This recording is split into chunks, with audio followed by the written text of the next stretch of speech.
Welcome to the Asking Why podcast. I'm your host, Clint Davis. I'm a marriage and family therapist and licensed professional counselor trained in trauma and addiction. The Asking Why podcast is for anyone on a journey of healing and restoration.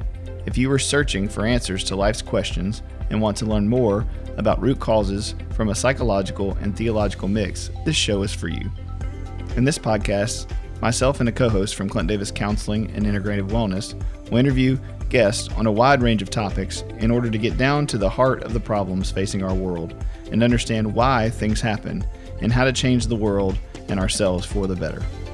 Want to learn more tips and tricks to living a healthy lifestyle? Visit us at Clint Davis Counseling and Integrative Wellness on Facebook and Instagram. If you want to meet our staff or book a speaker, go to clintdaviscounseling.com. Thanks for listening and be sure to subscribe today. All right, we're back. We've been off for a week or so, and it's episode 45, and I have Brandy Walker with me. I've seen her before if you've listened to the podcast. Last time she came on and talked about grief. And today we're going to talk about living with an alcoholic and what that's like and some of the consequences of that, some of the struggles with that. I want to say up front, if you're somebody who struggles with alcoholism or addiction, our goal is not to shame you and to bash you, but to talk more today about what it's like for the person who is not struggling with addiction to support, to live through someone battling the sin or this disease or however you want to label it. So I'll talk a little bit up front, just, that we recognize, me and Brandy and those of us who work in this field, that, the addiction is just a symptom of a problem. And so that doesn't identify the person. It doesn't define them. You put a label on someone and say, you're an alcoholic. It's like, no, you struggle with alcoholism. And so that allows us to externalize that and say, okay, well, we're battling alcoholism, or we're battling addiction, or we're battling shame, or whatever the thing is. It's not your identity. And so we just want to say that up front, so that if somebody's listening to this, that they don't hear you're a horrible person, you should feel bad about yourself. Look at what all you've done. While at the same time, we hope that people do see what it's like for the people around them, because I think a lot of times people minimize their own brokenness and their own consequences to keep the addiction going, and that's a problem. I'm sure we'll talk about that some. So anyway, that's what I wanted to say to start off with. So Brandy, tell us a little bit about you, your story, just in case people didn't hear you on the last episode, and what brought you to talk about living with an alcoholic today. Okay. Well, hello. And I'm glad that you said what you said, because it's definitely definitely don't want to make anyone feel bad about their own struggle. But let's see. So my story, I became a counselor 11 years ago, and I took the long route. So meaning when I was in high school, I thought that I wanted to become a psychologist. And then I decided I didn't want to go to college. So I worked for a while and then decided, wait a minute, I don't think this is going to work. I mean, did any of us really want to go to college? And so I finally decided to go to school, change my major multiple times between teaching, business, counseling, business. Couldn't land on what I actually wanted to do. Mm-hmm. And so I went to school at night all but 2 semesters. So I worked full time, went to school. So it took me 8 years to get my bachelor's.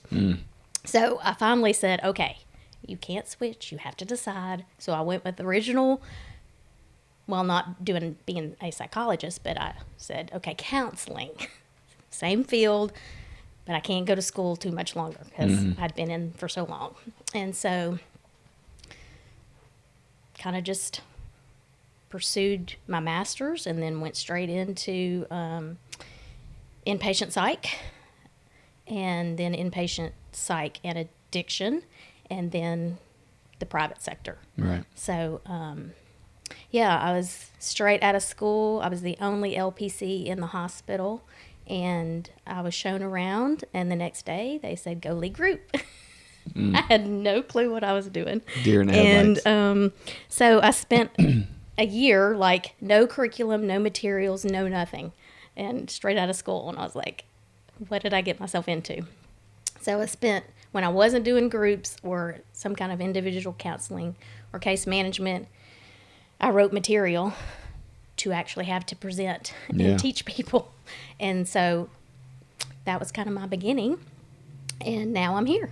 Yeah. And you've been with us for what? 2 years in July. Yeah. Yeah. So A little over over 2 years. That's awesome. Yes. Yeah, and you've done a phenomenal, job here, and your clients love you, and I'm proud of you and love all the things you're doing, and the grief work. And we're going to get more into that, and we got into that a little bit. We'll have you back to talk about the new stuff we're working on. So tell me your own experience with living with an alcoholic, and how that brought you to want to talk about it. Well, so the person that I fell in love with and dated and was with for 20 years that I talked about last time on the grief podcast was an alcoholic. Now, he didn't start out as an alcoholic. When we met, we were 22 and 23, so he was not an alcoholic at that point, but over time, he became an alcoholic, and I chose to stay with him through that. And it's just, there's just a lot of things that happen in a person's life when you don't really know what you're signing up for until you're in it. And you don't really know what you're going to do or how you're going to handle a situation until you're in it. And it just kind of feels like something that needs to be talked about. Yeah. We do a lot of talking and a lot of groups for addicts and alcoholics, and a lot of education on what that is and what they go through. But like you mentioned in the beginning, the families and the loved ones just kind of don't get a lot of attention or time to talk about what they experience. And a lot of times they just kind of walk through life kind of feeling maybe alone, or like they have no one to tell their story to because they might be judged. So yeah, it was really something God put on my heart to talk about. Yeah. Because like I told you right before we started, this isn't something I talk about with people. Yeah.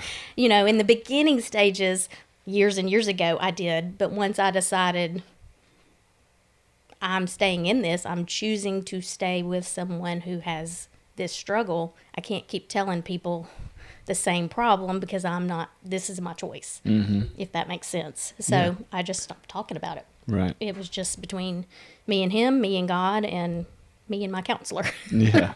So. Well, and the feedback you get from people is not always helpful. And usually not helpful. Right. Of course, they are looking at it from the outside, and their support or their perspective is, you need to do what's best for you. You need to leave this situation. This is not good. And when you decide, well, I'm not, then it's kind of like you're like, well, I'm just not going to talk about that much anymore. Yeah. So that's kind of what brought me to want to talk about it, to let people know that they have a voice, and that what they think and what they're going through and what they're feeling, it matters. Yeah, that's good. So what are some things that you'd like listeners to hear, kind of goals for today? Well, so one thing that, few things that come to mind is, I think there are a lot of people who go through at some point in a relationship with someone that is using alcohol or drugs, of enabling. A lot of times you don't know you're doing that, and your intent isn't to help them continue. I think that's just something that happens sometimes in the beginning because you don't know what to do. Yeah. And your love for this person wants to help them.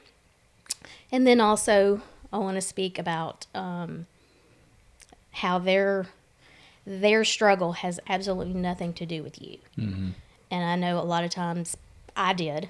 For a while, it was like, why are you doing this?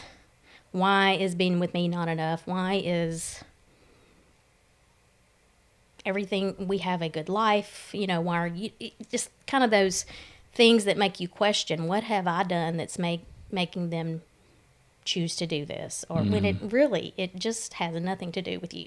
Right. Well, especially if kind of putting those together, if you've enabled a little bit, then all of a sudden you feel responsible for their behavior. Sure. Mm-hmm. Yeah. So talk to me, give me some example, or maybe just start with telling me your story about what y'all's story is, and then maybe we'll pick it through on some of the points that. Okay. That sound good?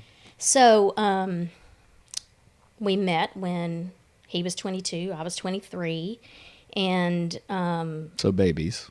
Yes, we were babies, and he had been in the Navy for 4 years, and he had just come home, and like he went to join the Navy the day he turned 18, and so he came home, and that's when I met him, and that's where he learned a lot of his drinking habits. Right. But he got saved when he came home. He had not known Jesus before that, and he came to know Christ, and he was extremely passionate and gung-ho, and so, I was very drawn to that, and we began dating, and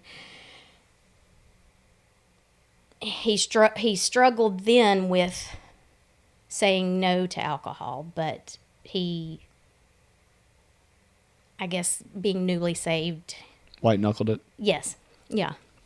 And so then over the years, it just progressed. It started off being on weekends at parties, football games, going out with his buddies, things like that. And then, and there were some years we lived apart and were not together because he moved away for a while and we didn't maintain a long distance relationship. But then he returned, and I didn't actually recognize that he was an alcoholic until we lived together in 2011. Well, I think a lot of people socially drink, quote unquote, at football games, at events, at parties, for cookouts, while we're grilling steaks. And there's like a lot of those things. Right.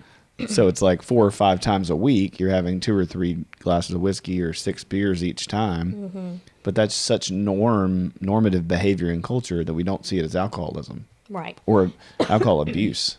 Right. And so whether it's not full-blown addiction, you're definitely abusing the substance if you're using it that much. Right. And so we kind of get roped into going, oh, well, that's just what everybody does. So we don't even see it. We don't start clinically diagnosing it as something. Right. And I came Is from that a accurate? family that, sure, I think so. None of us drank.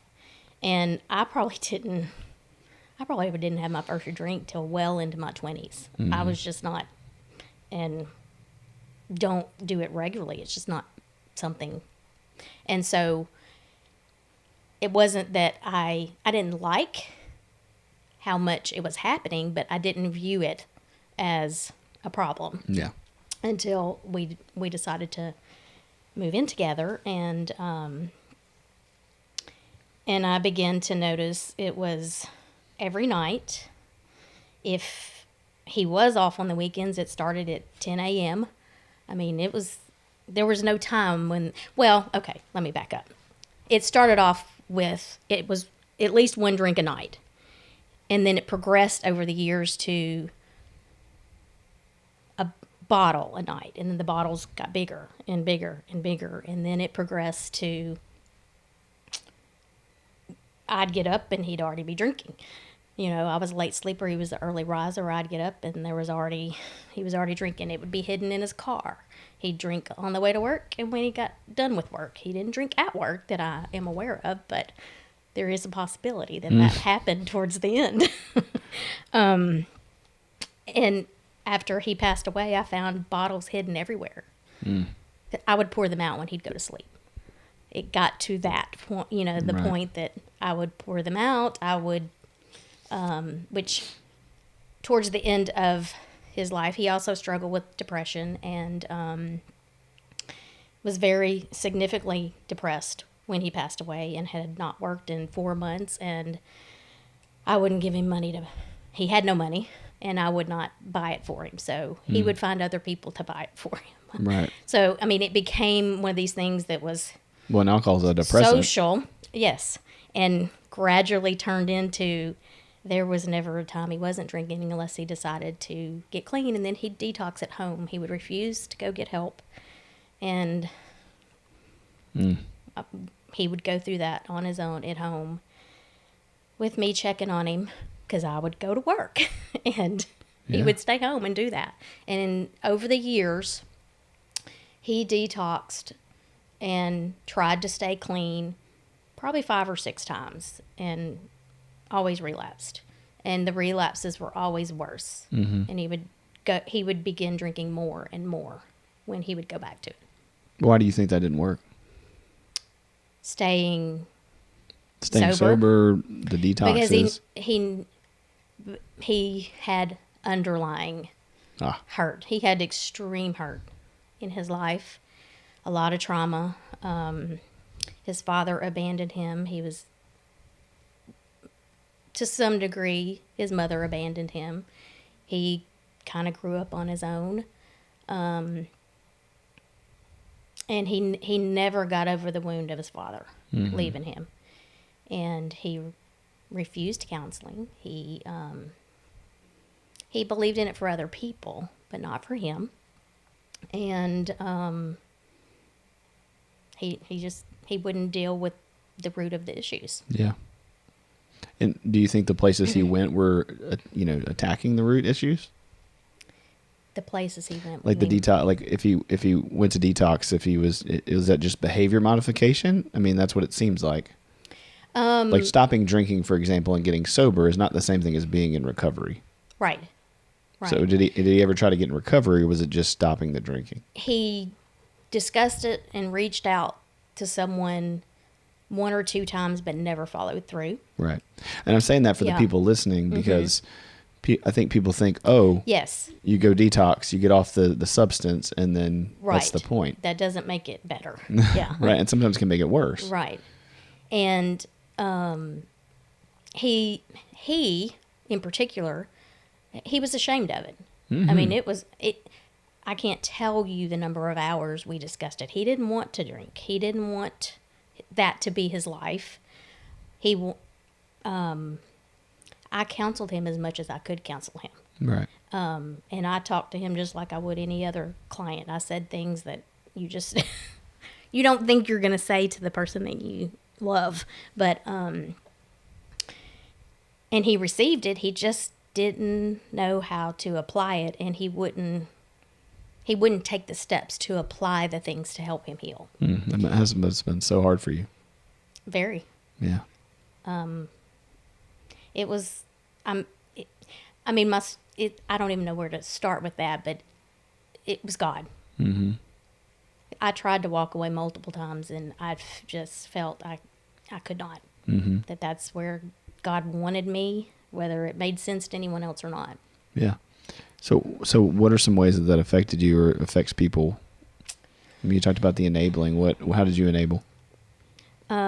He would drink too much at night, and then he would sleep through his alarm and not get up for work. And so I would get up and get his clothes ready and have everything ready and try to wake him up and get him dressed and out the door to his job when I had to go to work as well.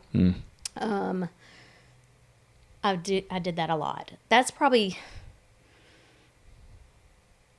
the biggest thing I think that I did, other than I did never say, you can't come in this house with no alcohol. You'll have to find somewhere else to live. I didn't set any boundaries that said, you can't do this. I'm not going to live like this. Yeah. And do you feel like you should have? Yes. At the end, I attempted. Right. But his emotional state was he would have gone and slept in his car and just died in his car. Right. And I couldn't uphold the boundary. Yeah. I wanted to. And so what would you have needed to do that? I would have had to let him go live in his car. And if he died in his car, he died in his car. Yeah. But I wasn't there yet. I wasn't willing to do that. Mm-hmm. And I get that. I mean, we see that a lot with, teenage parents, of a kid who's bringing drugs in the house. And are you willing to set the boundary and them have to move out or sleep in their car and people aren't? Mm-hmm. And so do you think that's the right thing? I think every situation is different. Mm-hmm. I don't think one size fits all. Right. And I would agree. I mean, I poured it out. I wouldn't give him money. I made it as difficult as I could make it. And that was as much as I could do. Mm-hmm. If you could go back, what would you have needed as a person, support-wise, to make different decisions earlier? I think that part of my journey wasn't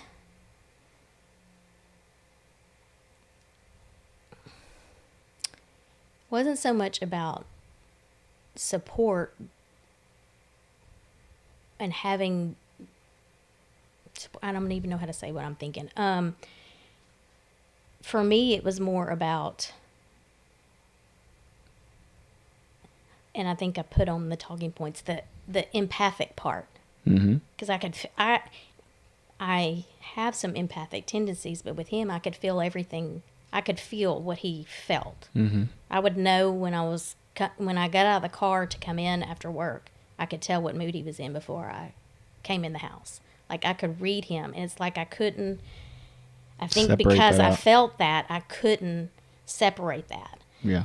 And I don't know that anyone. I think support-wise, I think it would have helped for people to say, even though this doesn't make sense to me, I'm here for you. Mm-hmm. You can talk about how mad you are, how anxious you are, how upsetting makes you, all you want, and I'm still going to be your friend. I'm still going to love you. I'm still going to be here. Right. So not shaming you for sticking it out. Right. Right. Because then you get isolated even more because now you know you can't talk to anybody. Right. Or making me feel that I have to defend him in some way. Mm-hmm. Yeah. Which I did I bet. lot of.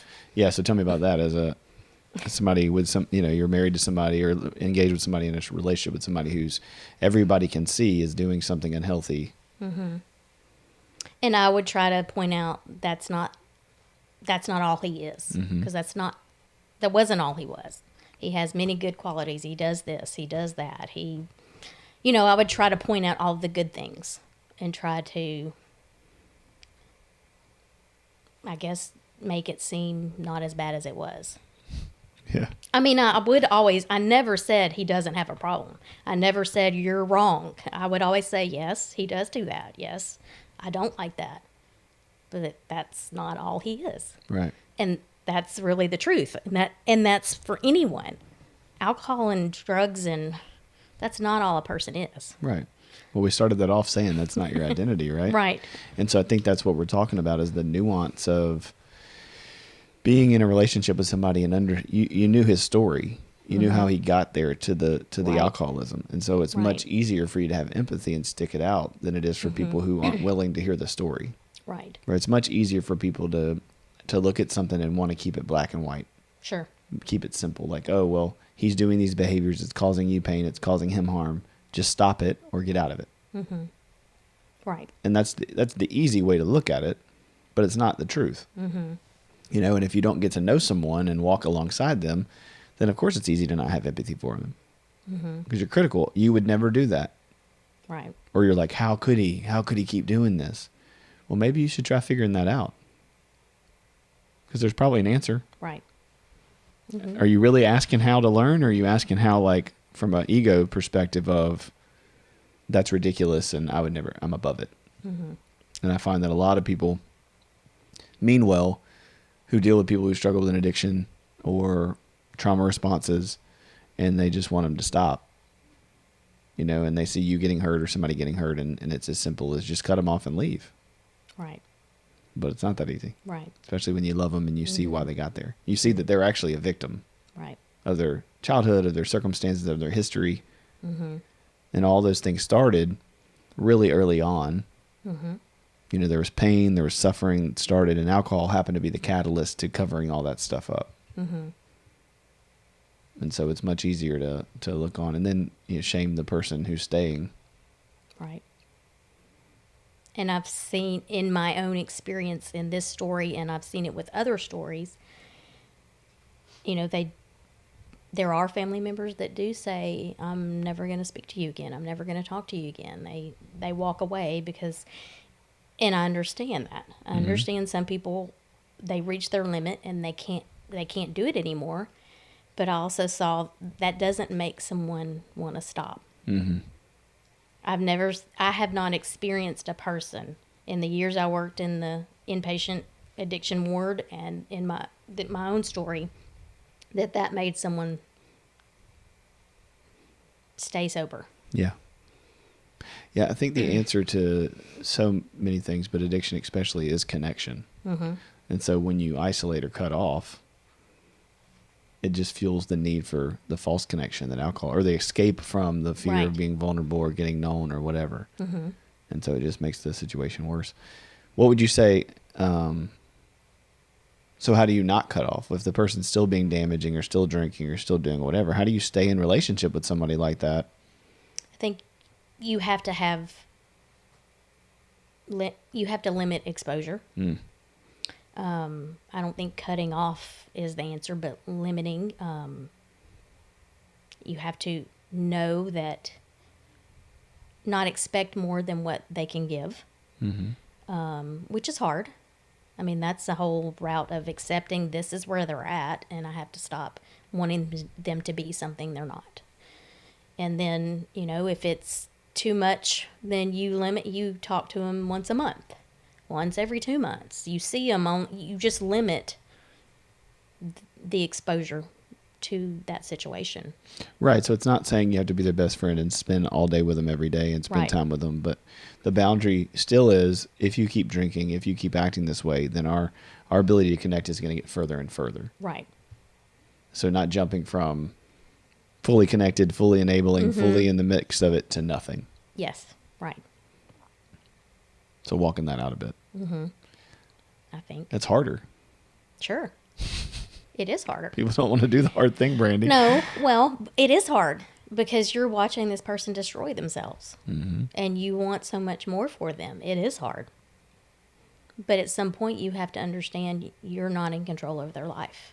Yeah. And you can twist yourself up in knots. You can yell and scream and fight, and it's not going to change unless they want it to change.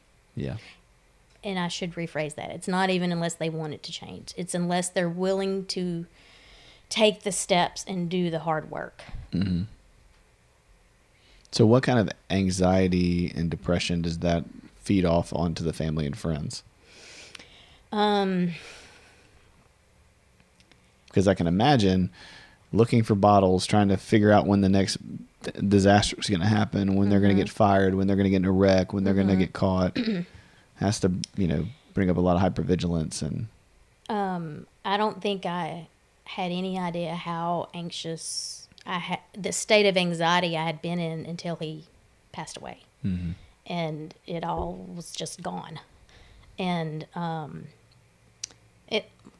a lot of anxiety. He was also spent a couple of years being suicidal.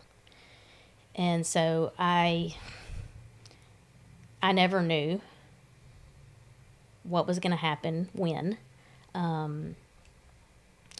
Had a lot of impulsive behaviors, did a lot of things that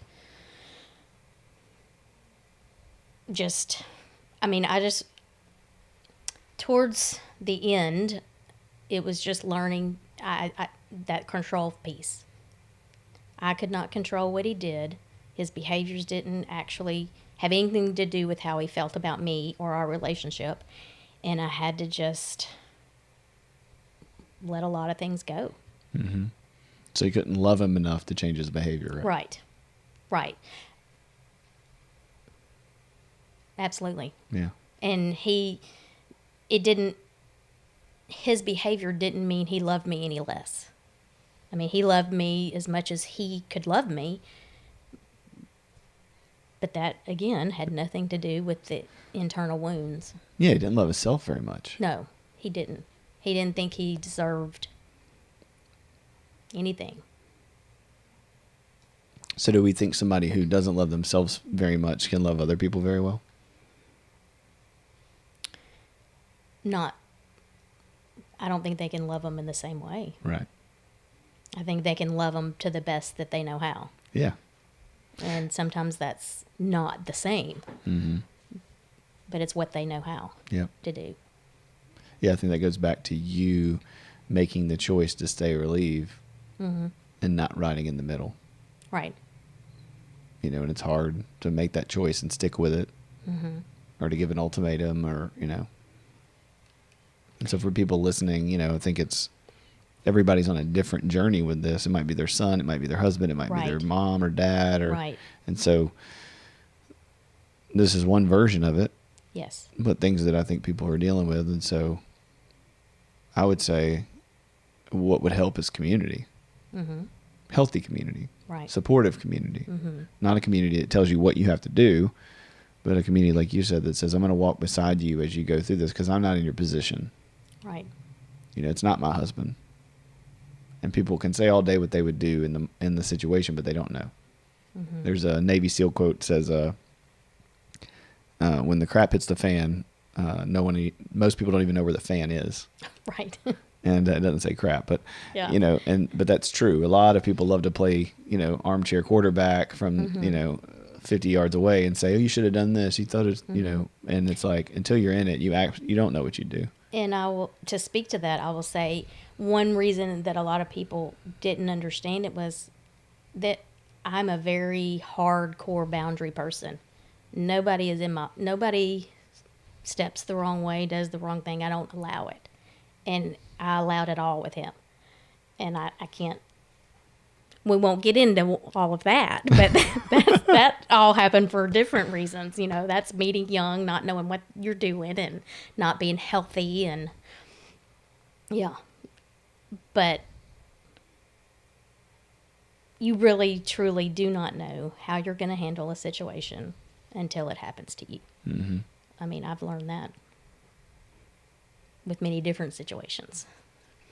Yeah. So I try not to say, this is what I'll do if that happens. Nope. I don't know what I'll do. Mm-hmm.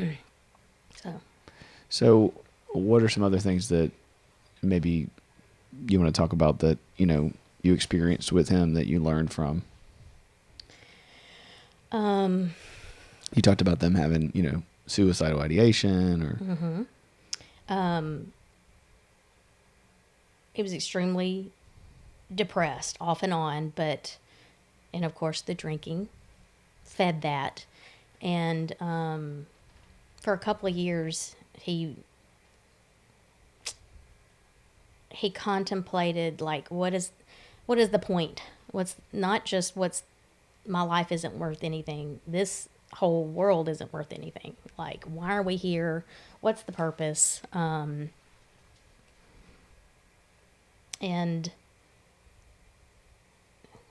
I think a lot of people who use probably experience that, mm-hmm. either because of the using itself and being in the state you're in when you use, or the coming down, or it's a hard thing to go through with someone, trying to talk through someone and help them decide that there is a reason that they're here. That if they're here, if it was time for them to go, then it would be time for them to go. If you're here, it's not time, and that there is a purpose, and that you just have to seek that purpose. You have to look for that purpose. You have to make changes. When you're talking to somebody who's heavily medicated. Yeah. Right. So you're trying to have a conversation about emotions and feelings and beliefs and these deep things, and somebody's 3 sheets to the wind. Mm-hmm. I mean, it's hard to connect. Right. It's hard to have a rational mm-hmm. conversation with somebody drinking, especially alcoholism. Right. So, very good point. Because what I did learn over the years is I stopped having conversations when he was drinking, or I would have them with the first drink, and then you'd have to stop. I didn't fight with him when he wanted to pick a fight and he'd been drinking. I would walk away. I had to learn that. I did some physical damage to myself a few times because I got so angry, hitting things. I put my hand through a glass window on accident, but I it cut my wrist, and I was like, I can't go to the hospital. They'll think I tried to kill myself, when I didn't. I just hit the window too hard because I was angry. And so I had to learn that he can't be rational in right. these situations. So I have to walk away. I have to learn and understand that I can talk until I'm blue in the face. He's not going to get it. I have to wait till he's sober or first drink before his mind is altered. Mm-hmm. And so, I mean, I would say that's a key piece for anyone is don't try to solve problems when someone's using. Don't try to reason with them. Don't engage in the argument. If you can walk away, then walk away, or just don't say anything. That's hard. Yeah. It's really hard, but it saves you a lot of energy. What talk to me about the detox cycle. What was that like for somebody watching somebody, try to get sober, come off, come back on, come off, come back on? Well, it was scary because I'd worked in a hospital where we detoxed people medically, Right. and he would do it at home by himself while I'm at work. And, it's painful. A person you go through a lot of symptoms, a lot of nausea, throwing up, sweating. He would talk about how his organs would hurt. He could feel from the inside out. I guess that's the detox part, trying to get rid of all of the stuff. He would run fever, would just feel terrible, and he would look terrible, pale. And he knows that if he just takes a drink, it'll all stop. Mm-hmm. Yeah. But he had also drank so much and was drinking so much each time he wanted to detox. He was having the same internal feelings as the detox made him have, like his organs hurting. He could feel them hurting. And he would be like, I'm killing myself. I have to stop. I have to stop. And so then he would just cold turkey it, and it wasn't very effective. Mm-hmm. What was that like for you?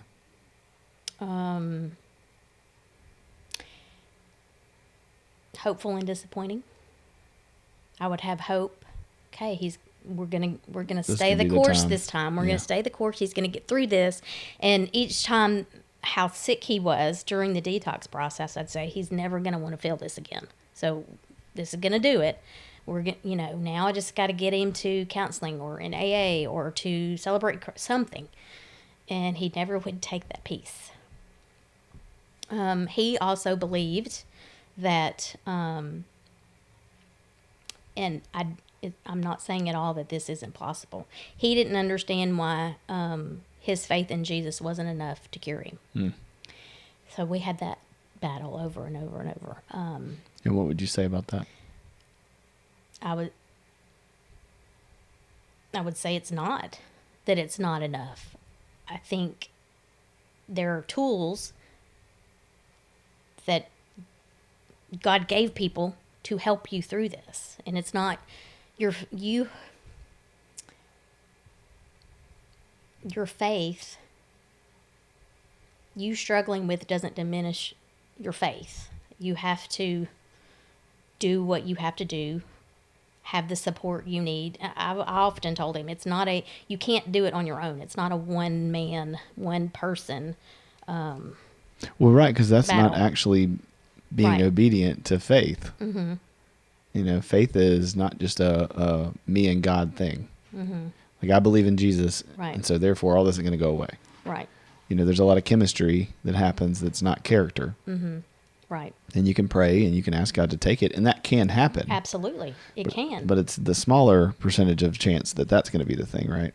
Yes. The silver bullet. Oh, I prayed and gave my life to Jesus, and now I never want to watch porn again, or I never want to drink again, or I never want to, smoke again, or whatever it is. That happens. Right.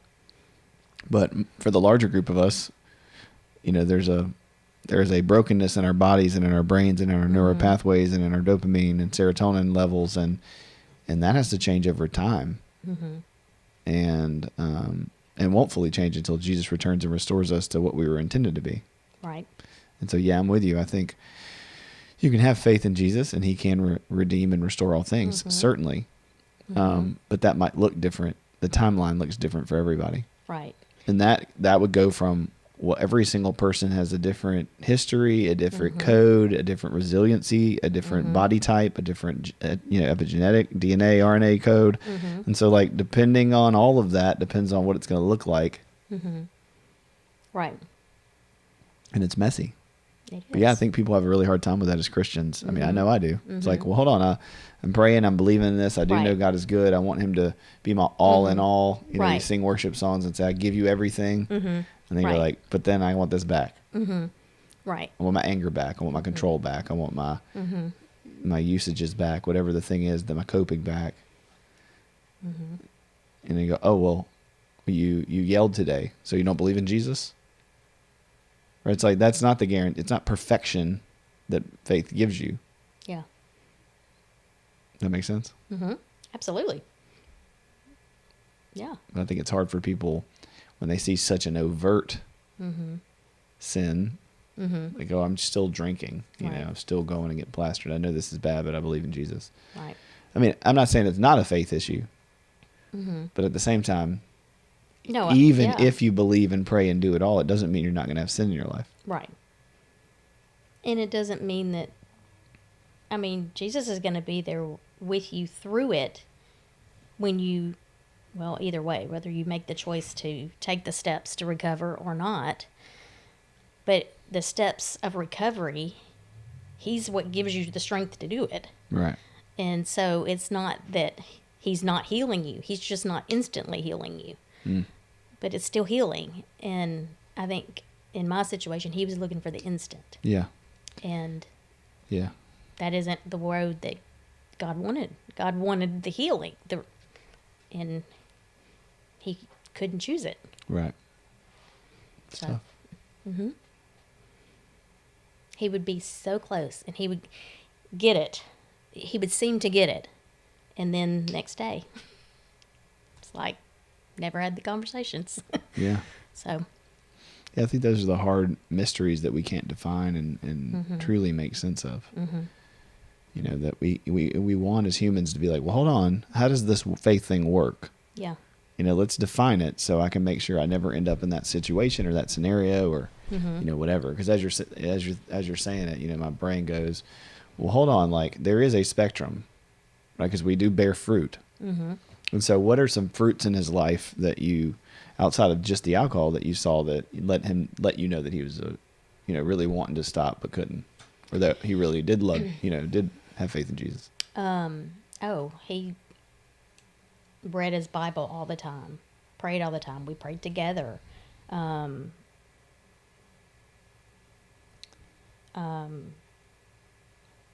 he kind? For the most part, yeah. He was a kind person. He was a giving person.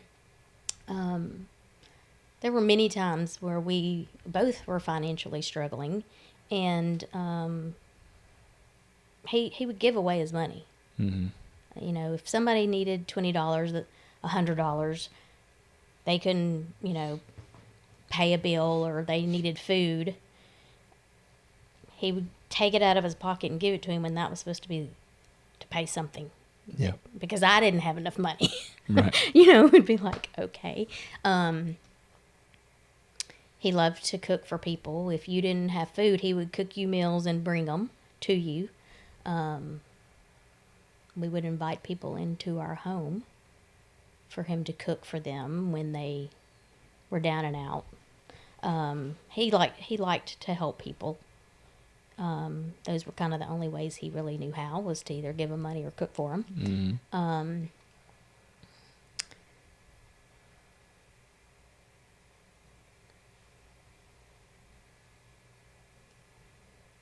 What was the question? What were the fruits? I'm like, what do we do? Well, I'm saying, what are the... I say this because there are people, I encourage people that all we can see is the alcohol abuse. Right. And that's not them. Right. When they're drunk. Yeah. And they're high. That's not who they are. Yeah. I mean, it's who they are from a theological perspective in the sense that we're all sinners and we're all broken. But they're not clear-headed, thinking, attuned with what they really want and what their heart's stirring to. You can only catch that window when they're not using. And then once they use so long without sobriety, so much of it is just the addiction. Right. And so I'm asking, what are some ways that people can look to their significant others if they're using and see past the abuse and see to who they are? Because I think that gives hope. Right. For eternity, maybe not this life. The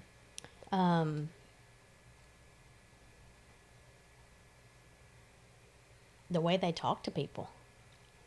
I think the way you especially talk to, like, people, well, say people you don't know.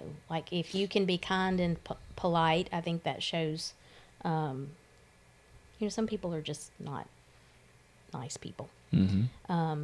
But if they have the ability to be nice, to hold conversations, to talk to people,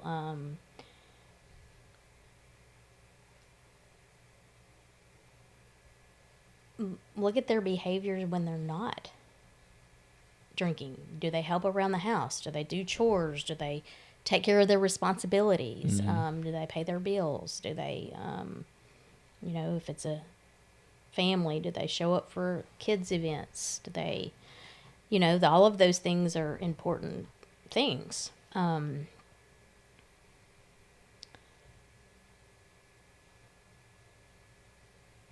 don't know.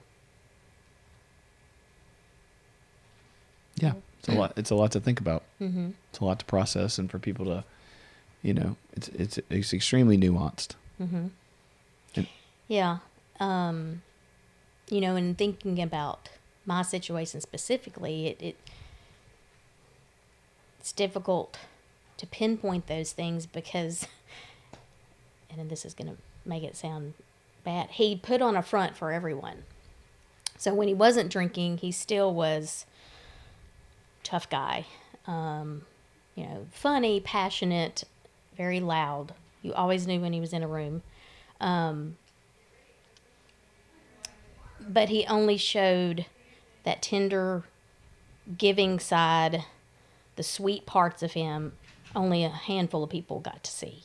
So, like, I'm trying to think, like, what are the things that everyone would see in someone versus what your intimate circle would see? Yeah.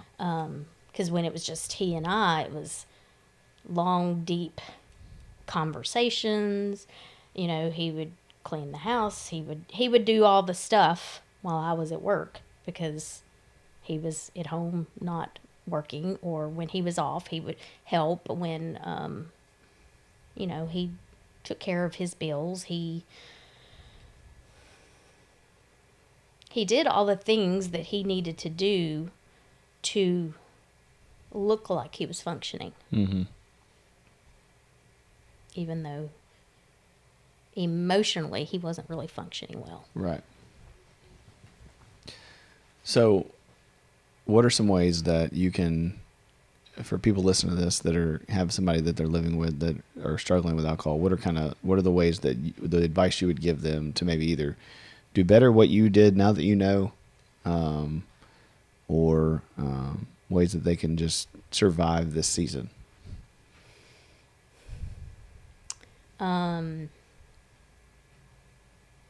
Think they definitely have to have someone they can talk to. Whether they have, I would say they need to be in counseling. They need something that helps them get through the weekly struggles.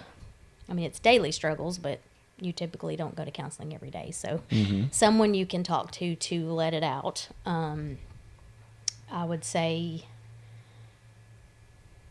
you have to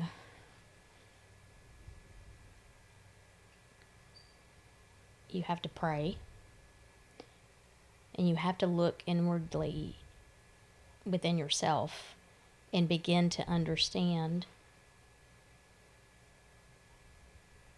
that it's not about you. And I think there are situations where, people have to decide it. Can I do this? Can I not do this? And if you decide this is the road, then you have to know Jesus is going to walk through it with you. He's going to give you the strength. if that's where he says he wants you to be. Mm-hmm. If he releases you, then that's a different story. Yeah. I think you have to take it day by day. You can't look at the big picture or it's overwhelming. You have to have tools to help you manage your own thoughts and feelings.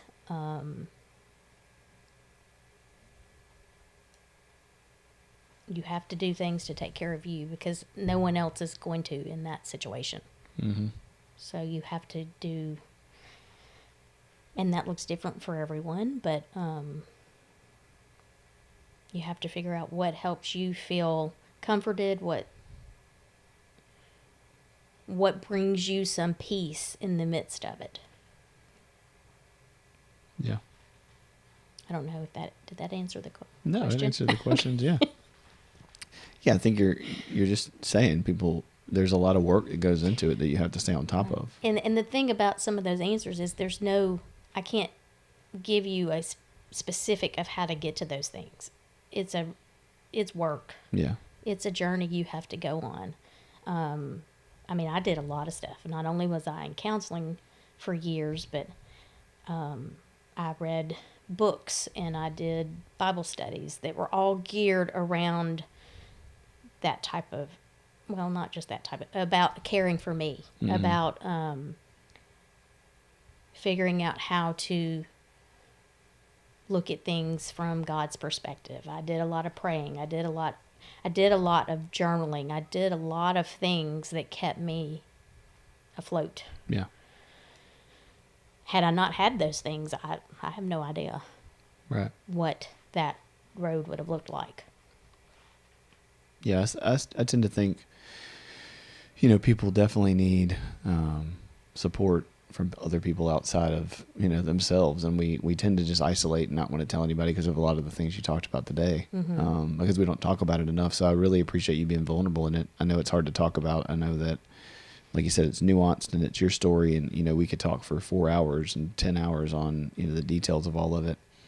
But I think what I want for people to hear when I hear in your story is it's just kind of chaotic. And it's up and down and constant and back and forth. And, ultimately, people don't choose to become alcoholics and choose to become addicts, right.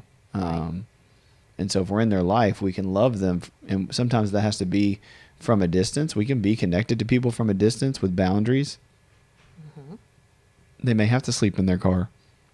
They may have to lose their job. You may have to say no. Mm-hmm. You can do that without being mean and bitter if you take care of yourself, right? That you can say no and you can say, I love you and this hurts, but I'm going to go to therapy and process that. And I'm going to come back because I have the proper perspective of what you're capable of. You're not capable of loving me how I deserve, right? That's not the dream that any of us, stand before each other at the altar and say, I do. I also know you're an alcoholic. I know you're going to struggle with this. I know you're going to be lazy. I know you're going to be angry. I know you're going to be selfish. I know you're going to be controlling.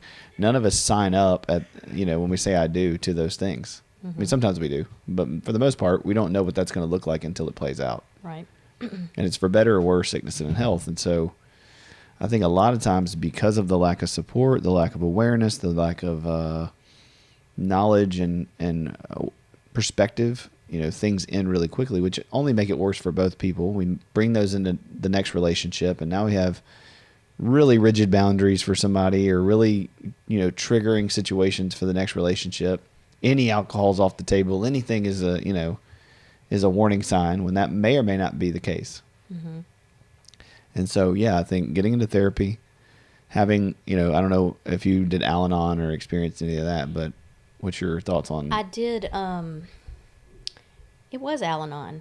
I did do that for a while. I did I went to a codependent group that was being led through a church, and read and worked the workbook of the Codependent No More. And I went to Al-Anon groups for not a really long time, but I went long enough. I went to step 5. And then I don't even remember what happened, but I didn't go back. Right. I didn't continue it. So I think that it was a good platform where I went. Right. I don't know if we even still have Al-Anon groups meeting in this area, but Yeah, they do. I think there's yeah. a couple churches that have them on there. Yeah, I think it was very helpful, and I totally forgot about that. I remember feeling very seen and heard, and like, you know, a whole room of people are dealing with the same things. Yeah, we tend to think we're uniquely broken. Mm-hmm. You know, that I'm the only one who does this. Mm-hmm. You have so much shame about these secret things and the secret ways in which our relationships are, and our enabling, and our anxiety and our fears, and all these symptoms that have been brought on by just trying to be in a relationship with somebody struggling with an addiction. Mm-hmm. And then we blame ourselves for all those. And we think they're unique to us. And then you get in a group and you're like, oh my gosh, this is the same thing for everybody. Right. You know, that we're not that unique. Mm-hmm. And I think there's a pro and a con to that. We actually want to be unique. You know, it's kind of this self-survival thing of like, oh, I'm this special person. And you are. But also, like, the way it plays out is not that unique. Right. And seeing that in other people, in groups, and in families, and being vulnerable is hard. But the power of vulnerability is that then people share with you their same things, and you start seeing yourself not in this little isolated silo, but as a part of a symptom of a bigger problem. Mm-hmm. And you start externalizing the alcoholism and the addiction and the problem, and go, oh, that doesn't define me. It doesn't even define the alcoholic. Mm-hmm. Right. And that's where I think freedom comes in, is when we say our identity's in Christ, you know, and that Jesus can heal us and bring us to freedom. It's in that. It's going, well, none of this is about me. Mm-hmm. Right. You know, and if you can sit in that, you find peace. It doesn't mean it's comfortable. Mm-hmm. It doesn't mean it's easy. Mm-hmm. But you know at the end of the day that, like, my worth and value is found in the cross and not found in how this is affecting me, or how I've done with it, or whether I've done it perfectly, or whether I screwed it up, or, you know, whatever. And then people farther down the road than you say that to you in a group setting, and you're like, oh, that feels good. Mm-hmm. You know, and I definitely do think that's when I did that group and I went to Al-Anon, was probably when I was first figuring out he's an alcoholic, and the things that I'm doing are hurting me and him. Yeah. Like, that's where I started figuring out this is real. Yeah. You know, this isn't. And then, you know, just another piece I wanted to throw out there was just, in the midst of telling all of this, just in that relationship, there was tons of laughter and fun. So, like, you can be in relationship with someone, whether it's romantic, family, and there's going to be good times and bad times. It's figuring out how to make the best of the good times, so that it doesn't feel like you wasted time, or that you lost time, or you didn't live. I can definitely say that we had just as much fun as we had bad. Yeah. And so that's part of how I was able to stay. Yeah, definitely. You know? Yeah, and I'd say for people who can't stay, I don't think they should beat themselves up either. Absolutely no. You know? Not at all. You know, I think everybody's situation's different, and you know, you can't measure it. Oh, well, he struggled with alcoholism and I stayed with him and he didn't. I mean, it's like, well, that depends on what they did, and the boundaries and the abuse and the level of toxicity and all those kind of things. Absolutely. You know? I totally agree. But I think you can't find that filter isolated in your bedroom. No. You can't. Right? You can't you can't figure that out on your own. You have to have other people who love the Lord and can see you clearly and rightly. And those are, I think, going back to counseling, that's the reason therapy works, is that you have somebody that's there for you, that can support you, that's non-judgmental. We should have more of that in the church, but unfortunately we don't. You know, I told somebody the other day, you know, I think the church is the answer. It's the root for all things. We just happen to be a kind of secondary option, because we sometimes don't have enough healthy people that understand addiction and trauma and psychology on church staffs to be able to see it properly. You know, and they, you know, that conversation of, is Jesus enough? Like, sometimes people throw that around lightly, and that causes more trauma and more shame, and Right. but it's very nuanced. It is. Jesus is enough. He's all you need. But what's that mean? Well, Jesus is the Holy Spirit, which is in each one of us.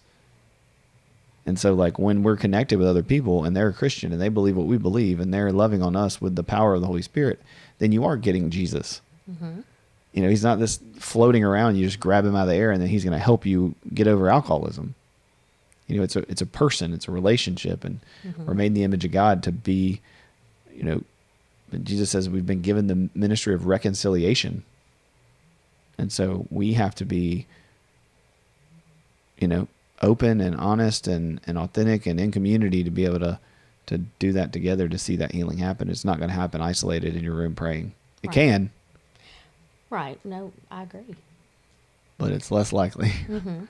And so if you're out there and you're struggling and you feel alone and you feel isolated and you feel like the only one, even us therapists have histories and stories of these things. And it's what usually brings us to being counselors. It can be really toxic if you don't deal with it. Right. There's people out there in all professions doing their profession very poorly because of their history, and they have good intentions. They went into it for some reasons, but they never really unpacked their past and integrated it into their present. And that at some point blows up. And so I'm really proud of you, Brandy, for, doing the work and for getting the help and being in therapy as a therapist. I know it's really hard for us to be honest because people want you to be perfect and not have any problems and give them all the answers. And our histories are a mess too. And I wouldn't trade it any other way because it shapes us into who we are. Right. I don't want to do it again. No. I don't want to make those choices again. So I am extremely proud of you for your vulnerability today and just telling a little bit of your story and trying to help people see that, hopefully this alleviates their shame and goes, okay, me too. Now what? Well, now what is go get some help. Right. And I would say it's not quick. I mean, I started therapy talking about that particular relationship in the early 2000s. Right. And I still go sometimes and talk about that relationship. It's ongoing. Yeah, there was a couple It takes ladies a long time. in the waiting room earlier, and they knew each other, so they were talking, and they were like, "Oh, I didn't know you came here," and they were kind of laughing, and I had walked through or something, and one of them said something to me, and I said, "Yeah, I've been doing therapy for 20 years, so I can't get out of it now," Right. because it's not it doesn't have to be we're in crisis and so now we go to therapy. It can be it's a lifelong process of having somebody. But it doesn't just stop there. You want to have other people in your life, other friends, other community members who are loving on you, supporting you, all that. Right. Well, cool. Any closing thoughts? I just want to say to the alcoholic addict listening, you're more than this struggle. And to the family member, the loved one living in that situation, that there is support, that the things you're feeling are not bad or wrong, and you don't have to carry it alone. There are people that want to come beside you and try to help you walk through it. Whether that's a counselor or friends, or it's just you have to find the people. Yeah, and don't give up searching for those people because they're few and far between, but they're there. And you can trust that the Holy Spirit is already shaping those people to cross your path and to connect with you, and He's not leaving you astray. God is not missing any of it. He's not missing any of the sin and the brokenness and the mistakes, and He's going to make those good, and He can turn those, that ash to beauty. And He's also not missing your pleas and your prayers and your cries for help. And, He's in the process of rescuing and redeeming. So, yeah, I appreciate it. That's a good encouragement. All right. Well, thank y'all for listening. I know this was a deep and hard one, but we hope it's helpful to people. We hope that, it just shows realness and rawness of a life of, mental health and issues with alcoholism, and that it's not pretty. It's not succinct. You can't just make it this little, here's what you do, A plus B equals C. But at the same time, there's some real things you can do to help yourself and some real experiences that can make things better. So listen, subscribe, follow, whatever the things are you do. God bless you and have a good week.